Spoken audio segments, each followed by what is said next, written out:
Hey, everybody, it's Mike from the Mike Wagner Show, powered by Sonic Web Studios. Visit online at sonicwebstudios.com for all your needs. Look at a professional website without breaking your budget. Sonic Web Studios is the answer. Sonic Web Studios offers fast, affordable custom web designs that blow the competition away.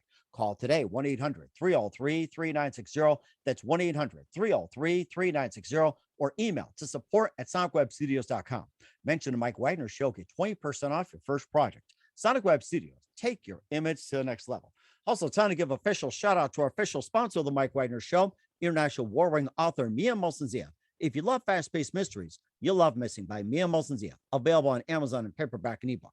Missing is fast-paced and intriguing with an unforgettable twist. Takes place in 4 countries, 2 strangers, 1 target, where truth is an illusion and those you love will be the first to go missing. It's available on Amazon in paperback and ebook. Missing by Mia Molson-Zia has garnered great reviews, and Eve Levin enjoys by Howard celebrities, including Joanna Cassidy, Forbes Riley, and many others. So grab your copy today. 4 Goes Missing by Mia Molson-Zia, available on Amazon. Also, check out the Mike Wagner Show at themikewagnershow.com on over 40 podcast platforms and over 110 countries, including Facebook, SoundCloud, Spreaker, Spotify, and iHeartRadio. Also, Anchor FM, iTunes, Google Play, Amazon, Audible, Apple Music, and now heard on HamiltonRadio.net, Diamonds FM, Oldies Radio, and coming soon to a network near you. Take the Mike Wagner Show with you on any mobile device. Subscribe to the Mike Wagner Show on the YouTube channel. Follow the Mike Wagner Show on Instagram and Twitter today. And for great gift ideas, go to Amazon.com and check out the Mike Wagner Show podcast. T-shirts, pop sockets, throw pillows, tote bags, hoodies, and baseball gear. Makes great gifts 24/7. Amazon.com. Check out the Mike Wagner Show podcast. And for more great gift ideas, go to Amazon.com/Mia Molson-Zia for great books like Missing, Once, and Wrinkles. Also, make sure you check out the cool merchandise section for t-shirts, pop sockets, hoodies, and also phone cases and more. Amazon.com/Mia Molson-Zia. Check it out today. Also support the Mike Wagner Show on Anchor FM, PayPal, the MikeWagnerShow.com, and you can buy me a coffee at buymeacoffee.com/the Mike Wagner Show. Make sure you do so today. We're here with a terrific gentleman who is a son of a Syrian immigrant. He served as senior executive with E.F. Hutton, Lehman Brothers, Furman Salz, and other financial institutions, transforming fledgling operations into profitability machines. We'll talk about that. He was also co-chairman and CEO in similar positions with ING and Barings, also America's Region, ING Altus Group, ING Furman Salz Asset Management, MCH Capital, Diker Management, and more. He also served in the Navy and graduated from Harvard Business School. And he also explains why everyone should not go to college. We're going to talk more about that. He also received the Horatio Algier Award back in 2015. And the new book, On the Road Less Traveled, An Unlikely Journey from Orphanage to Burden, is an improbable story about how he bounced around from foster home to more. And of course, he talks about an amazing adventure, going to CEO and more. Live, ladies and gentlemen, from the Plus Studios, from the beautiful Florida Keys, the author of On the Road Less Travel, An Unlikely Journey from the Orphanage to the boardroom and into the Plus Studio, ladies and gentlemen, the very multi-talented author and co-chairman, CEO, and senior executive, Ed Hajim. Ed, good morning, good afternoon, good evening. Mike, thank you very much. That's the fastest introduction I've ever had.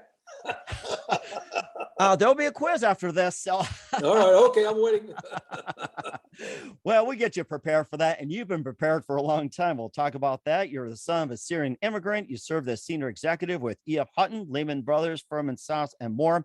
And you also were co-chairman and CEO with various positions and served in the Navy, graduated from Harvard Business School, and explains why everyone should not go to college. And your new book is an improbable story of how he bounced from a foster home to orphanages, living a daily struggle until he realized the American dream. And that's what we really need to hear, the American dream. And before we talk about the American dream and the new book, Ed, tell us how you first got started. Pardon? Tell us how you first got started. First got started, well, it started way back, when I was born, 1936. My mother and father got divorced when I was 3 years old. And mom got custody of me, and she took me from Los Angeles to St. Louis, where her family was. We were not welcome there because in 1939, nobody was welcome. Nobody needed two new mouths to feed. My father got $5 a month support and visiting rights on Sundays. So he drove 1,800 miles to visit me a couple months after I left, picked me up in St. Louis, found me what he said was unkept, decided instead of taking me to a movie or to the park, he'd got on Highway 66, which is the front of the book. We drove back to Los Angeles. He told my mother not to look for us, and he told me that she died. And I lived with that fact for a long time. In fact, for 57 years, I thought she'd passed away. And being 3 years old, what did I know? That started a 15-year period of Dad and I living together.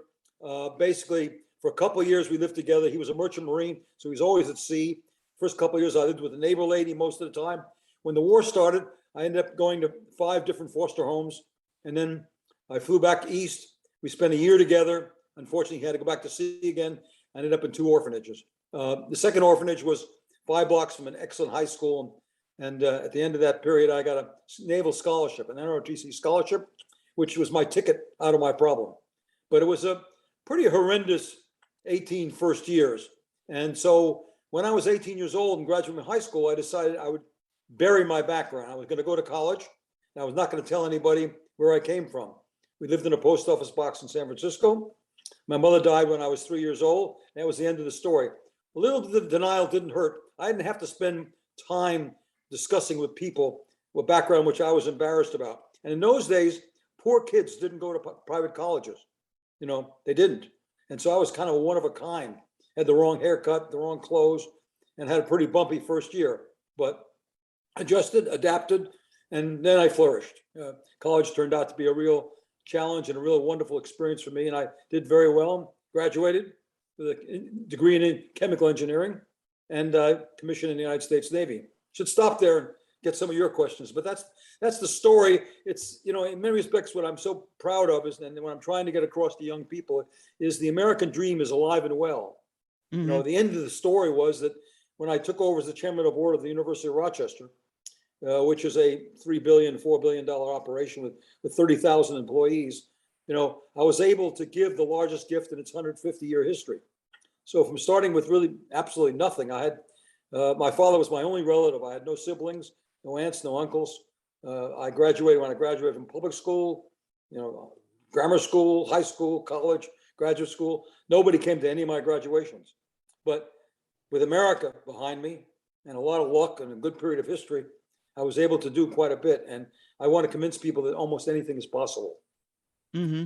And of course, certainly as well, too. And I'll talk about your American dream and in just a minute as well, too. You've been in chemical engineering for quite some time. And, you know, tell us about the transition. You're going from chemical engineering. You also, you know, took up transforming fledgling operations into profitability machines like Ed Hajim, Lehman Brothers, and more. And well, you know, I was also, story. I loved engineering, and I loved I was at Hercules Powder Company working on the new technology at the time. 1964, the new technology was something called plastics.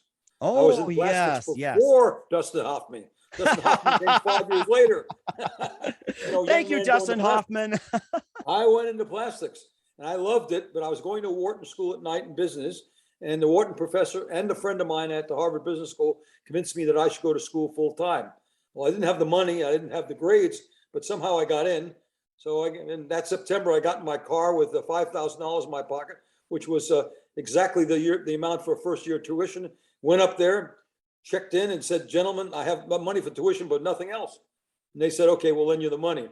But it changed my life. It was a terrific experience. I got a chance to compete, as I called it, with 90 other men every day, 3 times a day, with mouth-to-mouth competition, mouth-to-mouth combat. And at the end of the period of time, I was going to go back into engineering.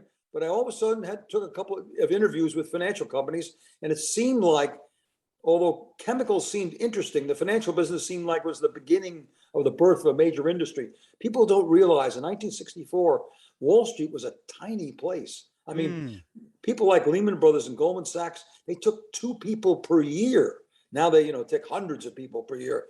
And I went to a company in California called Capital Research and Management. They took only 2 graduates, 2 total. I was 2 of us, brand new. Only 15 people in the whole company, and they had 300 million in assets under management. It was a mutual fund company, and it was the second largest mutual fund company in the country.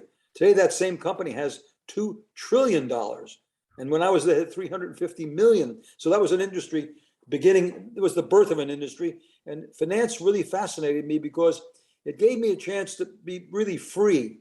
You know, being an engineer, you're kind of stuck in a laboratory, or you're stuck at a plant. I had two possibilities, one being a plant manager or being a research analyst. But on Wall Street, you could get on your plane, fly to someplace, talk to people, figure out whether it was an interesting deal, bring it back, talk to your partners, make investments. And I really liked that. I also found that on both sides of my experience, I had really bright, interesting people at the time. My customers were very smart and my partners were very smart. And I just had a good time. I mean, I found my passion. And my passion was basically not necessarily finance, but my passion was putting people together to solve a problem, create a product, or make a decision. And I really love that. I love that. And in the finance world, you're doing that. You have all these little modules. These guys are doing bonds, and these guys are doing stocks. These guys are investment bankers. These guys are, they're working in the back office. You have little groups of people trying to accomplish certain things. And I got a kick out of putting them together and seeing them operate. And I love to see people do better than they thought they could. My real passion was helping someone say, I'd say, what do you want to do? And he'd say, I want to do this. I want to see you do better than you think you can. That really turned me on. And so that basically was one of my secrets to management. But I had a lot of fun with that. But that's why I changed, though. It also turned out to be very lucrative. Wall Street turned out to be a good place, and chemicals was not so great over those, following 40 years. So I was lucky to pick the right place. It sounds like not even Dustin Hoffman could save the plastics industry. Right. Dustin Hoffman and I were born in the same hospital in Los Angeles. Oh my gosh. It's like, I met him about 20 years later, and I was sitting at a party talking to him, not knowing who he was. He didn't know who I was. And he turns out to be a year younger, and he was a little bit heavier than I was, but not much. Great fellow. Oh my gosh. It's like, what are the odds of meeting the same person in the same hospital? Even it's like the same year earlier, year later. It's like, what are the odds? It's like, I cannot imagine that. I think you got me thinking on, who was born in the hospital I was, although it's no longer there. It's like, I challenge everybody to do that. That'd be a new challenge. I'm not even sure that's true, but it seemed like it was true because I remember we shared it. And we seemed like we've been to the same place at the same time. But it was in Los Angeles. But I loved plastics. I loved the whole industry. I was an applications research engineer, so I'd have salesmen would call me and say, "We got to make this plastic whiter, or we got to make it tougher." And I would go back to the laboratory with my guys, and we sit around and do it. Next morning, we'd call them and say, "Do this," because it was really the beginning of things like polypropylene and polyethylene, and they weren't on the market. They're being tested for things like ropes and bottles and things like that. So it was really fun.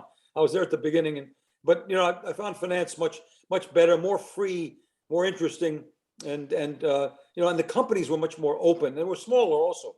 Hercules at the time, like DuPont, was a very large company, and Capital Research was 15 people, and so it was fun. Mm-hmm. And it sounds fun as well, too. We'll talk more about your financial experience as well, too, translating into your book, On the Road Less Travel. But first, listen to the Mike Wagner Show at the MikeWagnerShow.com, powered by Sonic Web Studios. Visit online at SonicWebStudios.com for all your needs. Look at a professional website without breaking your budget. Sonic Web Studios is the answer. Sonic Web Studios offers fast, affordable custom web designs that blow the competition away. Call today, 1-800-303-3960. That's 1-800-303-3960. Or email to support@SonicWebStudios.com. Mention the Mike Wagner Show, get 20% off your first project. Sonic Web Studios, take your image to the next level. Also, time to give official shout out to our official sponsor of the Mike Wagner Show, international warring author Mia Molson-Zia. If you love fast-paced mysteries, you'll love Missing by Mia Molson-Zia, available on Amazon in paperback and ebook. Missing is fast-paced and intriguing with an unforgettable twist. Takes place in 4 countries, 2 strangers, 1 target, where truth is an illusion and those you love will be the first to go missing. It's available on Amazon in paperback and ebook.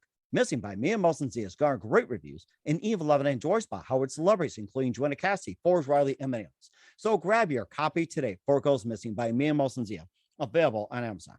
Also, check out the MikeWagnerShow.com and over 40 podcast platforms and heard in over 110 countries. Take us with you on any mobile device. Subscribe to the Mike Wagner Show on the YouTube channel.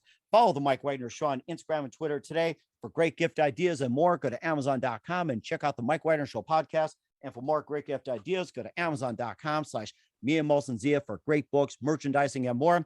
Also support us on Anchor FM, PayPal, the MikeWagnerShow.com. You can buy me a coffee at buymeacoffee.com at the Mike Wagner Show. Make sure you do so today.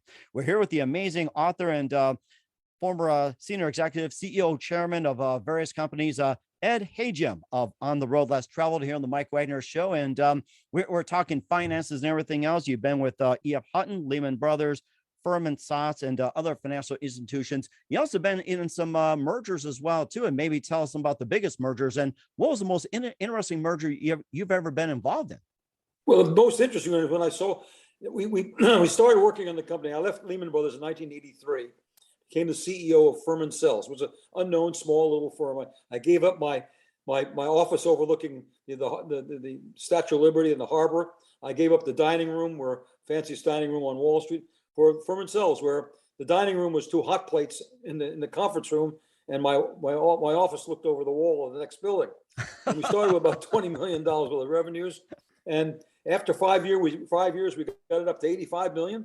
And it was the beginning of it was late in 1987, and along came Xerox and said they wanted to buy us. And, wow, copycats? You mean copycats? Yeah, exactly. Yeah, exactly. And so they were on a binge of buying financial firms, and so they bought us. They bought us on October the 1st, 1987. And for those people remember, 3 weeks later the market crashed completely, and we couldn't have been bought. We spent 5 years with Xerox, and they decided they didn't want to be in that business, and we bought the company back. And that, of course, another exciting, what you want to call a merger, but we bought the company back, and all the employees became stockholders. And in 5 years, we grew the company again to almost 500 million in sales from 20 million originally. And we sold the company to ING, a large Dutch bank. And that was the most exciting merger I ever been involved with. We sold the whole company for cash, $600 million. And, it was a closure for my business career, and obviously did very well for all my stockholders. I had 200 stockholders. So those were the two really interesting things. We sold the company, bought it back, and sold it again. And unfortunately, it didn't work out so well because ING really didn't know how to handle a U.S. investment bank, and slowly but surely the thing went away. But I worked for ING for 4 years. And at the end of my career with them, I was managing $60 billion because they had bought a lot of companies with money management capabilities. And so I ended up being the CEO of a $60 billion money management company. And then I left them in 2002 and formed my own hedge fund, which was not a merger, and went on, for there. Eventually started to focus more on philanthropy. That's how I got involved in the University of Rochester and being their chairman. That But is so the interesting. biggest merger was obviously me selling my company. It really did bring closure to my whole life. I love hearing a story about University of Rochester, given that, and you can just give us a little background on that. That sounds really interesting. Well, I was trustee for 20 years, and then we were going to get a new president. So I helped get the new president. I was ready to leave. 20 years was enough. And he invited me to dinner, and he said, "I want you to be the chairman of the board." And I said, "No, I'm 72 years old. I'll do whatever I can for you, but you should get somebody who basically lives in Rochester, is younger, and also the guy who was the chairman was a super guy, my fraternity brother. I said, keep old Bob. He's much better than I am." And he convinced me to do it. And we went on an 8-year run. He was spectacular. I mean, he could do things that I think very few presidents of universities could do. We started the first comprehensive capital campaign in the history of the school since it was first started by George Eastman. And we raised more money during that 8-year period than they raised cumulatively in the 150-year period of the school. We raised $1.3 billion. And we added more than $250 million to scholarships. We put $900 million worth of new concrete on the ground, including the largest project ever, which was a $140 million children's hospital. And it was a great experience, and it really worked out extremely well. They were very, very kind to me. They named the engineering and applied science school after me. They built a quadrangle with all the engineering disciplines in one place, and they called it the Ed Hajim Quadrangle. And then, of course, now I'm the first person in my neighborhood to have a statue. They put a statue of me on the quadrangle. And I'm standing there like this, 8 foot of bronze, So I am the first one in my neighborhood, and I'm a little bit embarrassed by it, but it is kind of humorous. It was very nice of the president to do that for me. So it was a great experience, and I got much more credit than I should have gotten. He did a great job. I mean, we had US Air as one of the airlines that serviced Rochester. I think he had more miles on that plane than anybody else in the Western world. He probably had more waiting hours when they were late and delayed than anybody else too.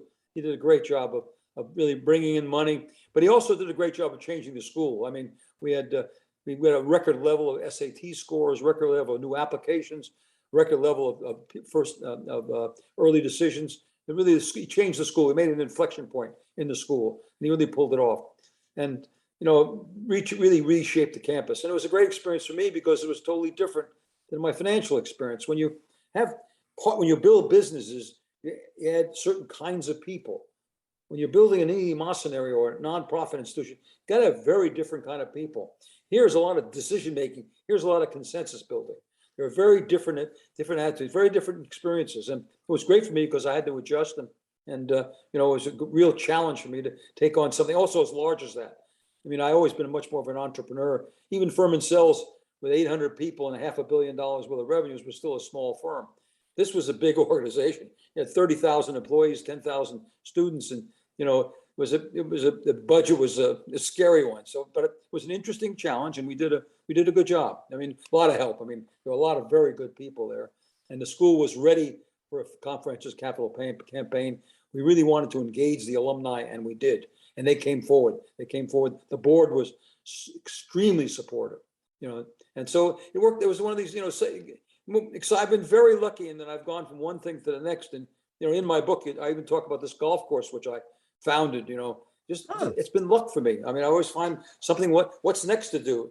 People say to me, what's next for you now, Ed? I said, maybe it's this book that I'm written. Speaking of golf, and you had a golf course built as well too, or you helped build and everything like that. What's your golf game? I was going to ask you. Well, my golf game, unfortunately, when I was very young, I played very little golf. At high school and college, I played baseball and basketball, and I took a little bit of golf up when I first got married. But when this third child was born, I was told, Dad, you got to play tennis. So I gave up golf until I was 55 years old. But I love it. And when I went to Nantucket, I was pretty well known by people, and they had one really good golf course on Nantucket. And, I applied for it, and a fellow recommended me, was a well-known person and so forth, but I didn't get in. So, they told me that I was not going to get in. So I decided, instead of, being a victim and fighting him and, I decided to build my own golf course. And so, it worked out so well. We built the Nantucket golf course. It was sold out completely. I sold every membership before we moved to Shovel of Dirt. And when we built it, it turned out, Reese Jones built it, fabulous designer, turned out to be the #1 private course built in 1998. Wow. And our clubhouse won the #1 award for clubhouses that year, 2 years later. So that turned out really well. And along with having a statue, which I think is crazy, but wonderful, the biggest thrill you have in your life, if you're a golfer, is after 9 holes, you walk up to the snack bar, and the little girl, Kelly, says to you, what's your number? You say, #1.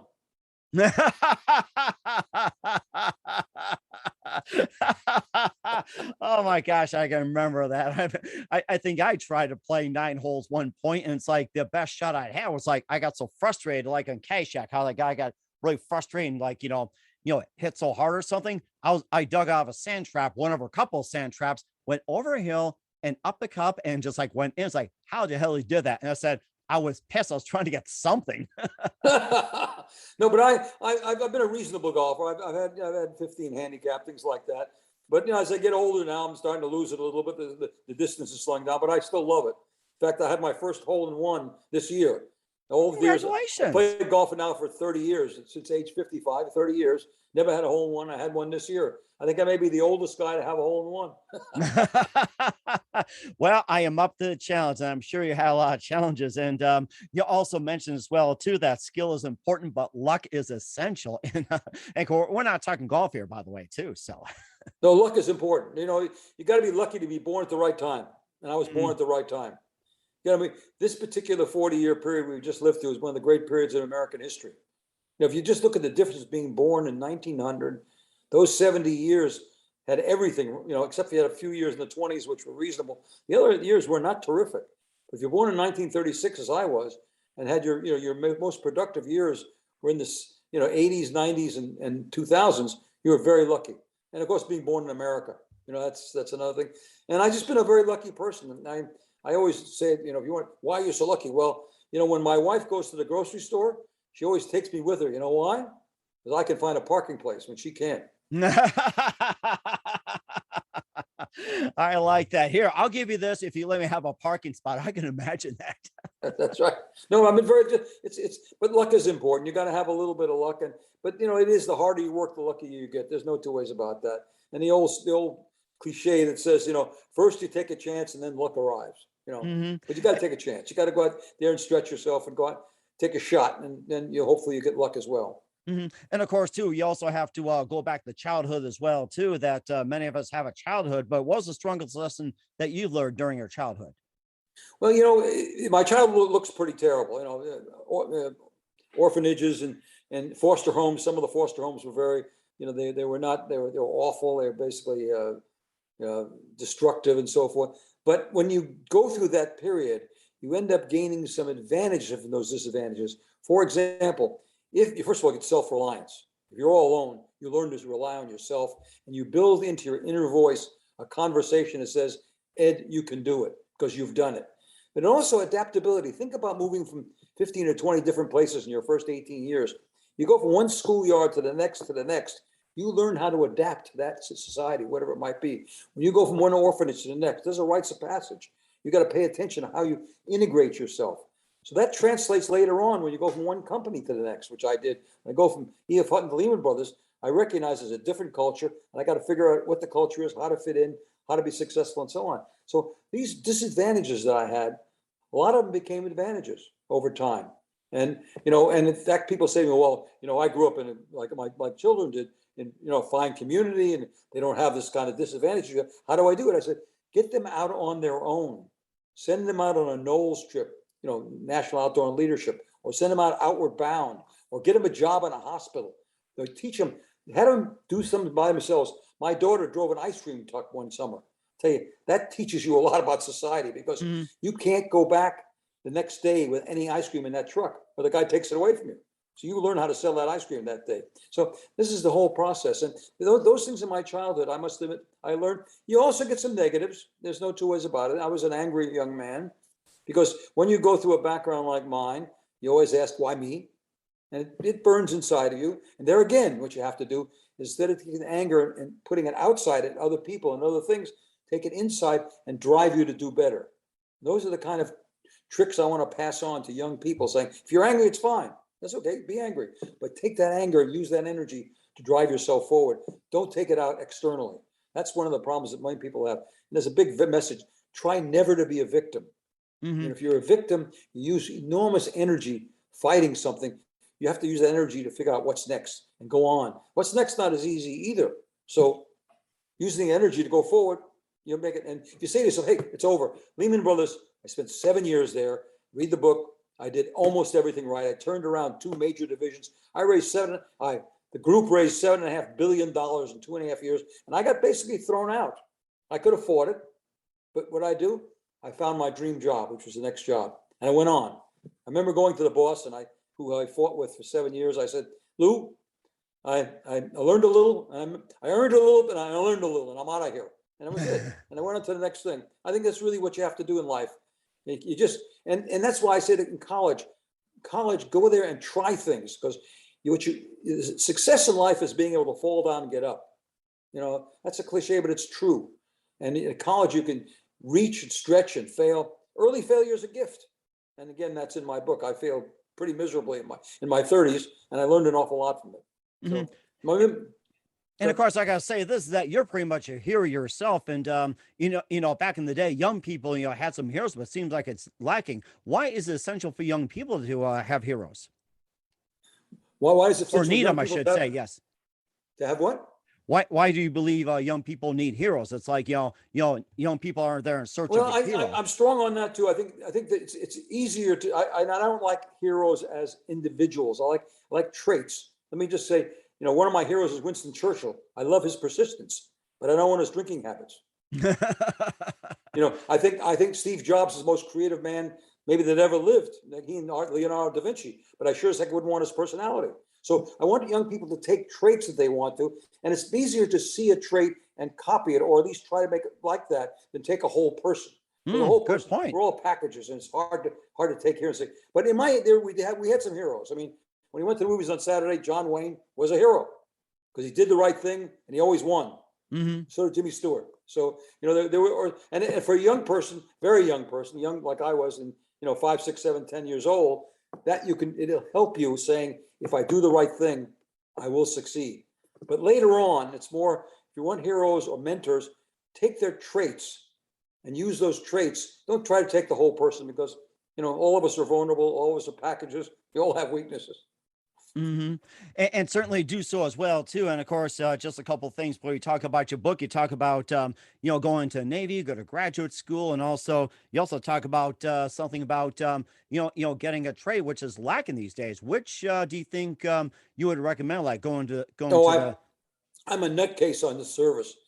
And that service changed my life. And if you read Hillbilly Elegy, you'll see that he also's life was changed by going to the Marines.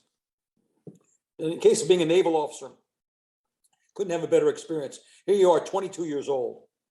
You go aboard ship. Captain takes you, introduces you to your division, 180 men, 360 eyes look at you. You're now 24/7. You have to be an example. You've got to be a model. You learn from the 55-year-olds and you help to teach the 18-year-olds, but it's really a system. Also, I remember very specifically, one of the old timers said to me, Ed, we'll give you 6 months.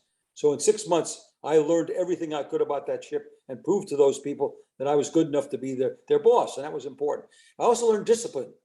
In the Navy, there are rules you must follow. All right. And that was a very healthy experience. There's certain ways you have to look. And that was very important to me too. So the Navy taught me, it was almost an invaluable experience. And when I left, I learned everything there was to learn. I learned how to take the ship in and out of port. And the fact is, I got what they call a command duty officer's rating, which means when the captain went ashore at age 24, that last year I was aboard ship, when he went ashore, 1 out of 4 nights, I was the captain. So that was, that was a great, great experience.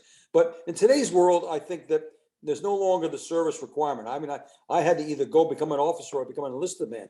The draft was on. I guess if I had all my power, I'd probably put the draft back in, or put back in some kind of service to our country. I think it's very important that early in your life, you give back to the country, and therefore you become patriotic. I will never give up. I mean, I was in the service. I was 4 years in college as a midshipman, 3 years active duties, and 6 years inactive duty. I was in the service for 13 years essentially. Wow. So but it was a very good experience all the way through, wearing a uniform, looking sharp and so on and so forth. Today, I think that we need a great increase in vocational education. I'm a big sponsor of both the Upper Keys Community College here in Key Largo. I'm also, our golf course gives out 7 vocational scholarships a year. If a kid wants to be, a young man or a young woman wants to be a shift, let him be a shift. But today, going to a chef school costs you $40,000 a year. So we give scholarships for that. Our golf course in Nantucket gives 7 vocational scholarships. 5, 6 years ago, we went to the principal of the local high school. He thanked us because we gave 2 academic scholarships a year for 10 years. He said, but half the kids here don't go to college. Whoops. Okay. There's a real need. So we started giving these vocational scholarships. And I've written a couple articles on this, which nobody wants to publish, but it's harder to get an appointment with your electrician than it is your doctor. And that ain't that the truth, I'll tell you that. No. The guy who helps with our computers today canceled because he was too busy. He couldn't come and see us. My wife has some problems with her computer.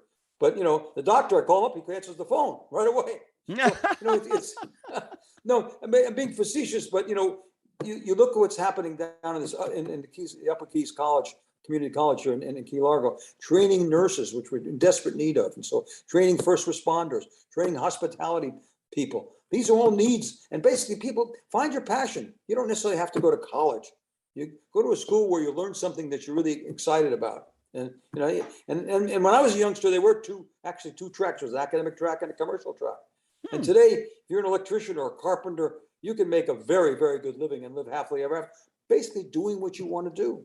And that's a really good point too. We'll talk about the passion and the other piece as well too in the book, On the Road Less Travel with Ed Hajim. You listen to the Mike Wagner Show at the MikeWagnerShow.com, powered by Sonic Web Studios. Visit online at SonicWebStudios.com for all your needs. Also brought to you by our official sponsor of the Mike Wagner Show, international war-ring author Mia Molson's The Missing, available on Amazon and paperback and ebook. We'll be back with author Ed Hajim of On the Road Less Travel, an unlikely journey from the orphanage to the boardroom after this time out.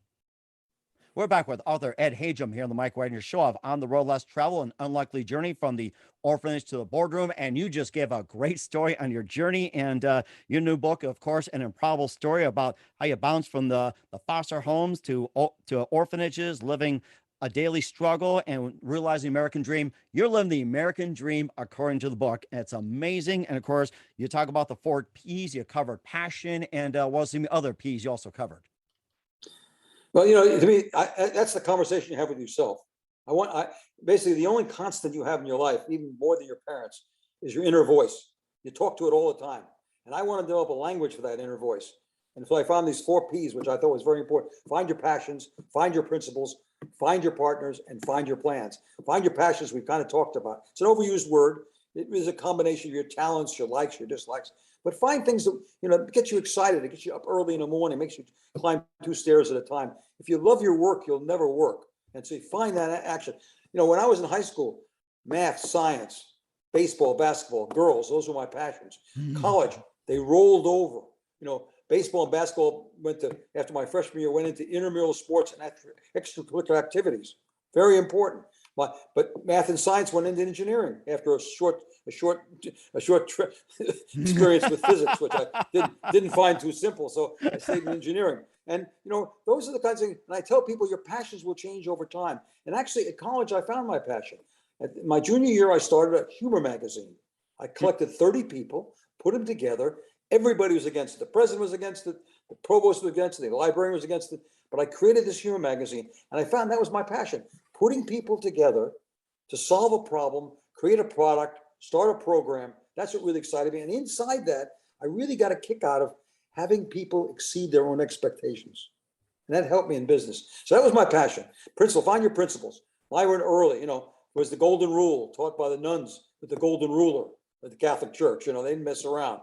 And all through my life, I collected, find the rules you want to live by. Find those lines you won't cross early in your life, because it'll get a little foggy as you get older. The moral decisions, those lines become much more difficult. Early in your life, try to nail them down.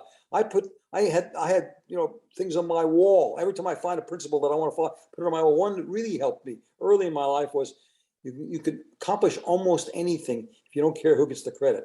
And then later on in my life, I went one step further. I started deflecting credit. I realized whenever you were given credit, there's always somebody else that deserves at least as much or more. Yeah, I got a great deal of credit from the University of Rochester, but the guy who did the job basically was the president.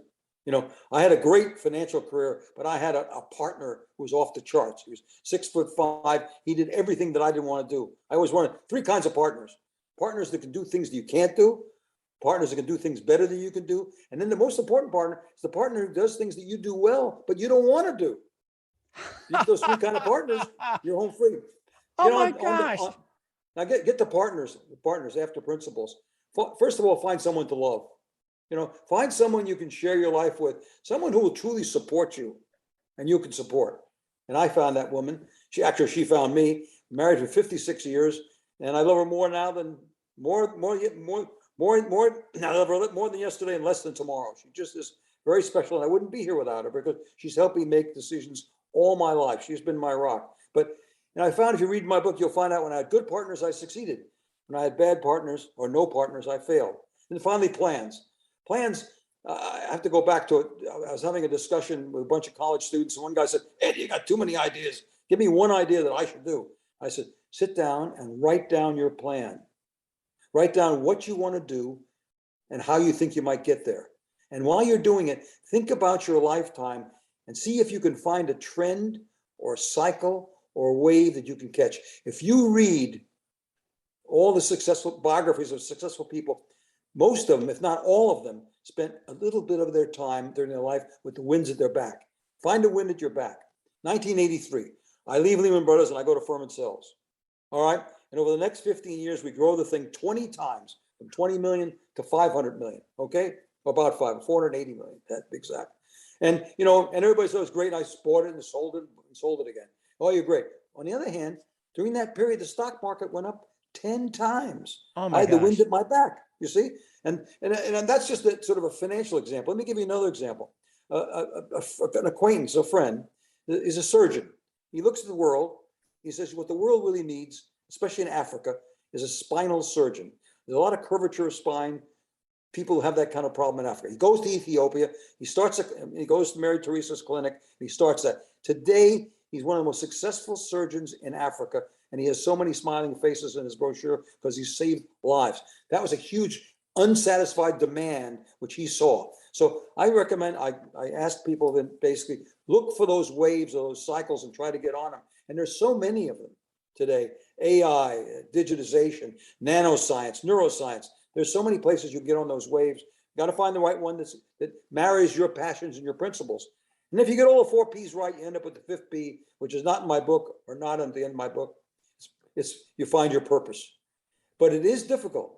It is difficult because it's a balancing act. And if you pardon me, if I could go on, life is in 4 parts. It's self, family, work, and community, which is giving back. And by definition, to be successful in any one of those areas, you got to focus. And as soon as you focus on one area, it's less focus on the other areas. So it's a juggling act. So if you're focusing on yourself, as most young people do early in life, family kind of goes up in the air. That's when teenagers give it to their parents, all right? If you're focusing on your work, sometimes your family will suffer. Your wife will say, wait a second, you're not spending enough time on me. And then, of course, if you really focus, as I did my latter part of my life, on community, giving back, you can't spend any time on your work experience because work it has to be focused or else you don't succeed. So it's a juggling act. So you take those 4 P's, which I call the pitchers of life, and these 4 parts of life, which I call the buckets. You pour the pitchers into the buckets, and hopefully that'll help you. But life is not simple. It's very complicated. By definition, if you think about it, anything you focus on takes energy away from another area. That's why a lot of people, I recommend you leave philanthropy or giving back to a little later part of your life, because self, family, and work are pretty hard to balance. That is very true. And it made me think of a quote from a movie I took to family. It's a little cartoon called Robot. And I think that Robot said, who was it, Robin Williams? Or no, it was Mel Brooks, that Mr. Big or something. He said, see a need, feel a need. It may seem, rather trite, but that's actually true. I think of it, see a need, feel a need. Yeah, I also see that too. And also, just the last thing about your book, On the Road Less Travel and Unlikely Journey from the Orphanage to the Boardroom. And of course, you always, drill people on, what inspires you, what drives you, and everything else. And, oh yeah, that's good. Also good idea to put that up, On the Road Less Travel with author Ed Hajim. And of course, what was your purpose and what was your reason to write the book? Let's hear your purpose and why. Well, I buried my background when I was 18, went to college, told nobody about my background. When I was about 75, my wife, my daughter, and the University of Rochester got on my back. So we really want you to put down your life. And my wife knew most of my life, so did my daughter. And she said, we really have to have a record. So I decided I would do it. And once I got the first galley done, I sent it out to 15 people, most of which are on the back of the book, the blurbs. And they all said, no, you can't just give this to your family. You got to take it to a wider audience. But all my life, I've lived under the mantra, to live happy is to live hidden. I didn't like talking to guys like you. I didn't talk to television. People would call me up when I was in the financial business, be on CNBC. I said, no, I'm not interested. I don't want to do that because it's too much energy, so forth. Going out in the open was kind of scary for me, but people kept encouraging me. And now that I'm into it a year and we've sold 10,000 copies, and I have almost 10 universities now that have used it, I think it's been very satisfying. And what, the characteristic of me is what's next. And it looks like this book, and I have 2 more manuscripts, which I guess maybe it'll last me a few more years. And so I'm going to decide to keep this book thing going. And I meet a lot of interesting people, Mike, including people like you. I've had so much fun with this. You're a whole different group of cats, and I never came in contact with you because I really stayed out of the public eye. And I'm meeting just a lot of fun. Not only the Mike show, I got Lauren in the desert, and there's a gal out in California on the bench, and one person on the couch, and so forth. It's really kind of fun, and they're all really interesting people. Good questions like tonight's questions. So I'm having some fun with that. The reason I wrote the book, and it looked to me like the next thing to do, and so far so good. And of course, you also asked about what's next. I think you read my mind on that. Like, what's next for you, Ed? 2022 and beyond. What's next? It's the book, and see what my second book is going to be on the 4 P's, and it sounds corny, but the book is an allegory, and it could be it could be the first a video game that nobody gets shot. Oh, that'd be fun. So, and I have a third book, which is going to be lessons. And I want to take out of this book and really drag the lessons out and put them in very concise form and see if I can, zero in on them. I really want to find out what drove me, where I can pass it on to young people. I'm getting feedback. I got a letter the other day that just took care of everything. This woman's mother, this gal's mother, wrote me a letter and said, my daughter was not going to go to college, and she listened to you, and she's going to college now. Oh, it's And amazing. and that just changes your life. So if I can do that, that's what's next for me. I still am chairman of a company in Boston. I have 3 or 4 consulting contracts. I still love the stock market because I think it's a fascinating intellectual challenge, and it makes you an interesting person. I have at least 4 groups of people that basically talk at least between once a week and once a month, discussing the market and the world. So I want to keep myself, alert and so on. And I still play golf. So there's a lot of things. What's next? My wife's hoping I'm going to slow down. She's in trouble. We'll definitely join you for a round of golf, Ed. We're here with author Ed Hajim on the Mike Wagner Show with On the Road, Less Travel, Unlikely Journey from the Orphanage to a Boardroom. And, just a couple of things. You've been great. We'd love to have you back. And who do you consider biggest influence in your career? What's my biggest influence in what? I'm sorry. Who do you consider biggest influence in your career? Oh, yeah. I don't know. It's, again, like me, it's been a combination. I take different things from different people. Pete Peterson, who was the chairman of board of Lehman Brothers, gave me a lot of what I call fairness. He was a very fair man. Ace Greenberg was the chairman of board of Bear Stearns, was the most generous man. Jimmy Dimon is the most well-rounded person I've ever come across. So I haven't found any flaws with Jamie yet. So, those are the kinds of people who influence me. But the biggest influence has basically been my wife. I mean, she's there all the time, and she brings so much to the party that I don't have. She has great sense for people. She had a great sense for situations. I mean, when I was leaving Lehman Brothers, she said, leave Lehman Brothers, get out of there. I was hanging on because it was a great place. I mean, had a beautiful office. I'd created a nice business, but she didn't like the people there, and she thought it was a bad place for me. And she's been fabulous in building our homes. We've had really very good luck in real estate. We live in 2 or 3 wonderful places right now. Wow. And that's, I give her that credit. So she's had the biggest influence. But there have been people in my life, and I can go back to the head of the last orphanage, who was a man who desperately tried to help me. And that point in time, I was so independent. But he did finally get through to me. He really wanted me to be successful. So there's been, along the way, I've had a lot of influence. You say, well, I did it all by myself. I didn't. It took more than a village. There was a professor, my first year at college, when I was having an enormously rough time, that basically stayed with me the whole 4 years and counseled me all the way through. Wonderful man, Oscar Miner, mechanical engineering professor. So I would say that I can't point to any one person who really influenced me overall. There have been a lot of people that have, and in different arenas. Because when you move for different arena, you want a different influencer. Because people really, people are very different in different arenas. The president of a university has very different characteristics, even though they think they're the same, than a CEO of a corporation. Even a CEO of a corporation in different industries have different mentalities. Mm-hmm. So, and of course, I'm sorry, I can't answer that as best you'd like to. And of course, a collaboration does help. I think you collaborate very well. I got to say that. So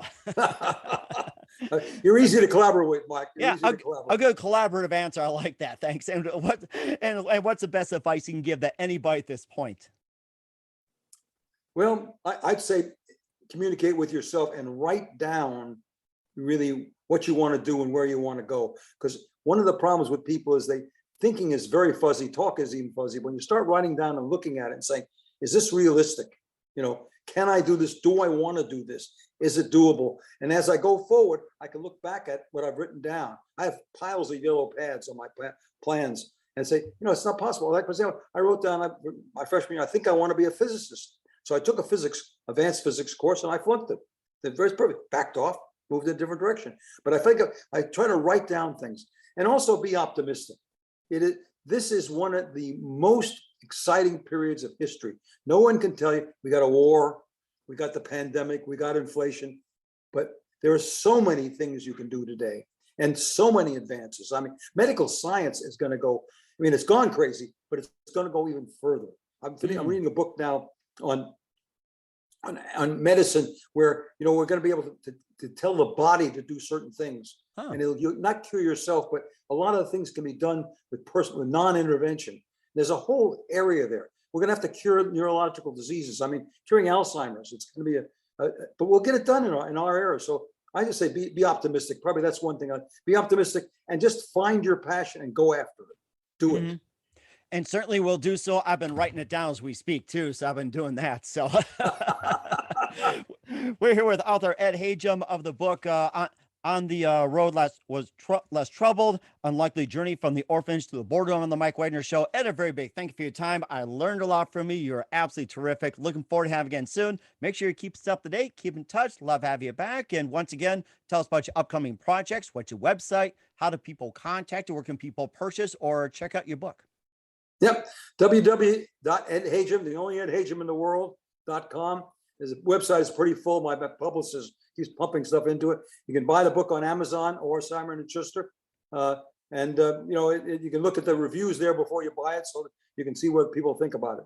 Thank you so much, Mike. This has been very pleasant. Terrific. And we certainly will do so. And a big thank you for your time, Ed. You're totally amazing. Love to have you back. Looking forward to having you soon. Make sure you keep us up to date. Keep in touch. We wish you all the best. And you definitely have a great future ahead of you. Hey, have a great evening. Take care.